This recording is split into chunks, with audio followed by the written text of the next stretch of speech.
हरे कृष्णा। अर्जुन कहते हैं, हे मधुसूदन, मैं रणभूमि में किसी प्रकार बाणों से भीष्म पितामह और द्रोणाचार्य के विरुद्ध लड़ूंगा, क्योंकि हे अर्जुन, वे दोनों ही मेरे पूजनीय हैं।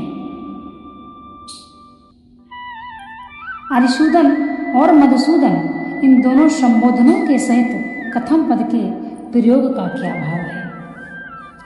मधु नाम के दैत्यों को मारने के कारण और भगवान श्री कृष्ण को मधुसूदन कहते हैं, और बैरियों का नाश करने के कारण वे अर्जुन कहलाते हैं।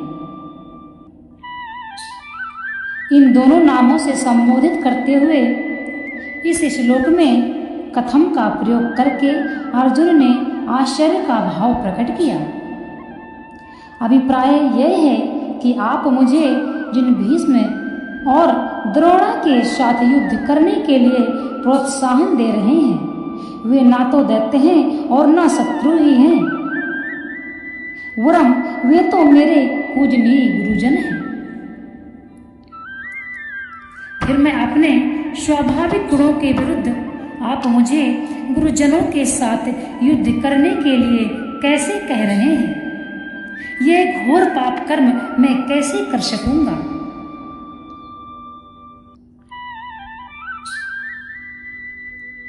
ईश्वरी पद का क्या भाव है? ईशु कहते हैं बाण को। यहाँ ईशुवे पद का प्रयोग करके अर्जुन ने यह भाव दिखलाया है कि जिन गुरुजनों के प्रति वाणी से हल्के वचनों का प्रयोग भी महान पातक बतलाया गया है, उन पर तीक्ष्ण बाणों का प्रहार करके मैं उनसे लड़ कैसे सकूंगा? आप मुझे इस घोर पापाचार में क्यों प्रवृत्त कर रहे हैं?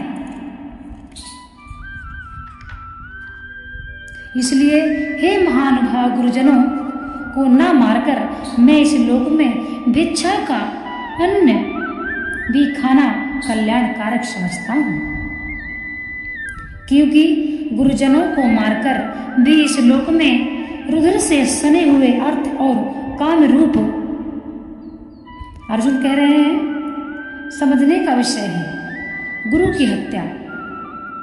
अब यदि आप इस गीता को पढ़कर इसका सही अर्थ नहीं समझ सकते हैं तो इसको आप बार बार पढ़ सकते हैं, आखिर आपको समझ में आएगा। यहाँ पर जो समझने का विषय है आप इसको समझिए। अर्जुन कहते हैं, इसलिए हे महानुभाव गुरुजनों को न मारकर मैं इस लोक में भिक्षा का अन्न भी खाना कल्याणकारक समझता हूँ, क्योंकि गुरुजनों को मारकर भी इस लोक में रुधिर से सने हुए अर्थ और काम रूप भोगों को ही तो भोगूंगा। महानुभावान विशेषण के सहित गुरु पद यहाँ किनका वाचक है? दुर्योधन की सेना में जो द्रोणाचार्य, कृपाचार्य और अर्जुन के आचार्य था, वही भीष्म, सोमदत्त, भूरिश्रवा, और सल आदि गुरुजन थे, जिनका भाव बहुत ही उदार और महान था। उन श्रेष्ठ पूज्य पुरुषों का वाचक महानुभावन है। विशेषण सहित गुरुन पद है। यहाँ परीक्षण के साथ अपि पद का प्रयोग करके क्या भाव दिखलाया गया है? इसका कथन यह है कि यद्यपि क्षत्रियों के लिए भिक्षा के अन्न से शरीर निर्वाह करना निंदा है, तथापि गुरुजनों का संहार करके राज्य भोगने की अपेक्षा तो वह निंदा कर्म भी कहीं अच्छा है।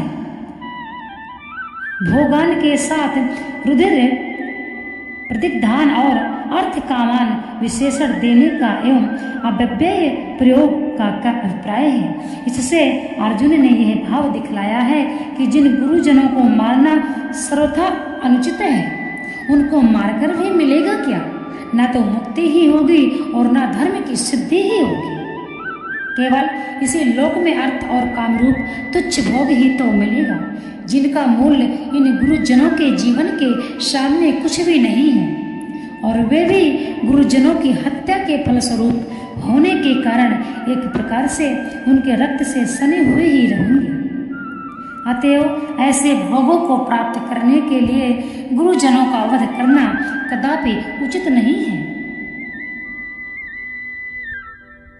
अर्थ का मान पद को यदि गुरुओं का विशेषण मान लिया जाए तो क्या हानि है।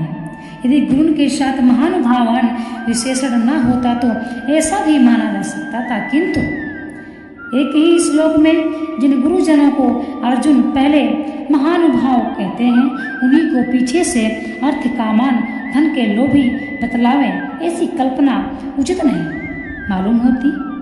दोनों विशेषण परस्पर विरुद्ध जान पड़ते हैं, इसलिए अर्थ कामान पद को गुरुओं का विशेषण नहीं माना गया है। इस प्रकार अपना निश्चय प्रकट कर देने पर भी जब अर्जुन को संतोष नहीं हुआ और अपने निश्चय में शंका उत्पन्न हो गई, तब वे फिर से कहते हैं, अर्जुन कहते हैं, हम यह भी नहीं जानते कि हमारे लिए युद्ध करना और न करना इन दोनों में से कौन सा श्रेष्ठ है, अथवा यह भी नहीं जानते कि उन्हें हम जीतेंगे या हमको वे जीतेंगे। और जिनको मारकर हम जीना भी नहीं चाहते, वे ही हमारे आत्मीय धृतराष्ट्र के पुत्र हमारे मुकाबले में खड़े हैं। हमारे लिए युद्ध करना या न करना इनमें कौन सा श्रेष्ठ है, यह हम भी नहीं जानते। इस वाक्य का क्या भाव है? इससे अर्जुन ने यह भाव दिखलाया है कि हमारे लिए क्या करना श्रेष्ठ है, युद्ध करना या युद्ध त्याग करना। इस बात का भी हम निर्णय नहीं कर सकते हैं, क्योंकि युद्ध करना तो क्षत्रिय का धर्म माना गया है और उसके फल स्वरूप होने वाले कुलनाश को महान दोष भी बतलाया गया है। हम जीतेंगे या हमको वे जीतेंगे, इस वाक्य का क्या भाव है, ऐसा अर्जुन क्यों कहते हैं? इस वाक्य से अर्जुन ने यह भाव दिखलाया है कि यदि एक पक्ष में हम भी यह मान लें कि युद्ध करना ही श्रेष्ठ है, तो फिर इस बात का भी पता नहीं जीत हमारी होगी या उनकी होगी। जिनको मारकर हम जीना भी नहीं चाहते, वे ही हमारे आत्मीय धृतराष्ट्र के पुत्र मुकाबले में खड़े हैं। इस वाक्य का क्या भाव है?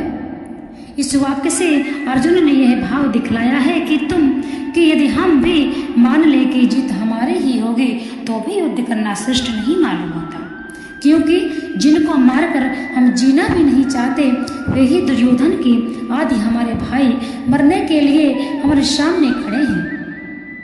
अतएव यदि हमारी जीत भी हुई तो इनको मारकर ही होगी। इससे हम यह निर्णय न कर सके हैं कि हमारे लिए क्या करना अनुचित है या उचित है। इस प्रकार कर्तव्य का निर्णय करने में अपनी असमर्थता प्रकट करने के बाद जब अर्जुन भगवान की शरण ग्रहण करके अपना निश्चित कर्तव्य बतलाने के लिए उनसे प्रार्थना करते हैं। अर्जुन यहाँ पर कह रहे हैं कि यदि अपने भाइयों और गुरुजनों को मारकर ही मुझे श्रेष्ठ या इस लोक का सुख भोगना है तो यह अनुचित है, तथा गुरुजनों की हत्या करके मैं इस लोक का राज्य भोग नहीं सकता। मैं भिक्षा मांगना स्वीकार करूंगा, मैं भिक्षा मांग के अन्न ग्रहण कर सकता हूँ, परंतु मैं अपने भीष्म पितामह तथा द्रोणाचार्य जैसे गुरुजनों की हत्या नहीं कर सकता माधव।